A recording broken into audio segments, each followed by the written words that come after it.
Hello viewers, আসসালামু আলাইকুম। আশা করছি সবাই ভালো আছেন। এখানে সোনালী নিউজ.com-এর একটি নিউজ রিপোর্টে বলা হচ্ছে 641 কোটি টাকা লোকসানে রূপালী ব্যাংক। অর্থাৎ রূপালী ব্যাংক 641 কোটি টাকা লোকসান করেছে, এটাই বলা হচ্ছে। তো চলুন এখানে একটু বিস্তারিত পড়ে দেখি এখানে আসলে ওরা কী বলতে চাইছে। এখানে বলা হচ্ছে, ঢাকা শেয়ারবাজারের তালিকাভুক্ত রাষ্ট্রায়ত্ত রূপালী ব্যাংক পিএলসির ব্যবসায় বড় লোকসান। চলতি বছরের প্রথম 6 মাসে অর্থাৎ জানুয়ারি থেকে জুন আর্থিকভাবে বড় ধরনের অবনতি হয়েছে ব্যাংকটির। আলোচিত সময়ে ব্যাংকটির নিট লোকসান হয়েছে প্রায় 641 কোটি টাকা। আগের বছরের একই সময়ে ব্যাংকটির সামান্য মুনাফা হয়েছিল। বৃহস্পতিবার অর্থাৎ 23 জুলাই ঢাকা স্টক এক্সচেঞ্জের ডিএসই মাধ্যমে প্রকাশিত অনিরীক্ষিত আর্থিক প্রতিবেদনে এই তথ্য উঠে এসেছে। গতকাল বুধবার অনুষ্ঠিত ব্যাংকটির পরিচালনা পর্ষদের সভায় এই আর্থিক প্রতিবেদনের অনুমোদন করা হয়।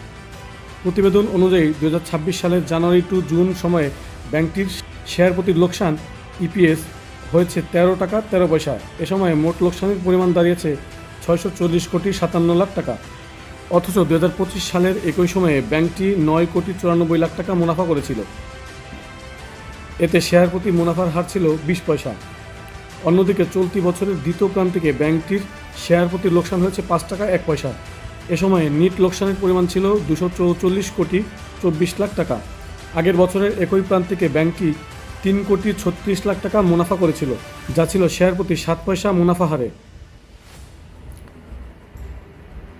গত 30 জুন শেষে ব্যাংকটির শেয়ার প্রতি নিট সম্পদ এনপিভিএস দাঁড়িয়েছে 22 টাকা 43 পয়সা।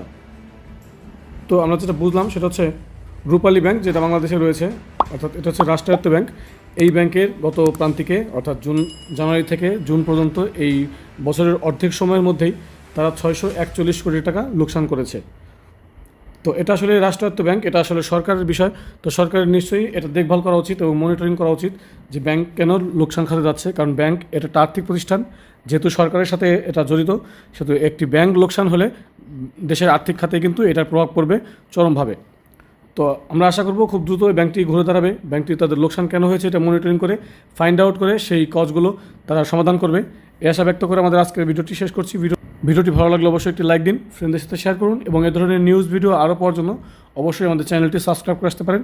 এবং আরও বিভিন্ন রকম ভিডিও রয়েছে আমাদের চ্যানেলে, চাইলেই চ্যানেলটি ভিজিট করে ভিডিওগুলো দেখে আসতে পারেন।